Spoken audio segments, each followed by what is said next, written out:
inside the frame. You've got long and short bits of battening. Basically, push that one into there. Don't panic because you won't smash the glass because it's safety glass.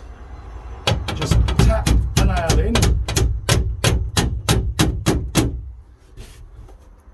Making sure the batten is pushed right up to the glass.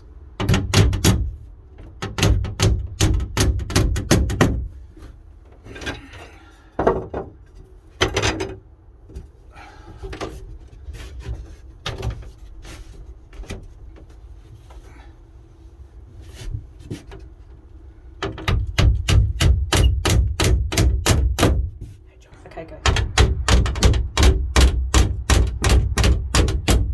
And that's your two side battens put in, and then the smaller ones at the bottom and top.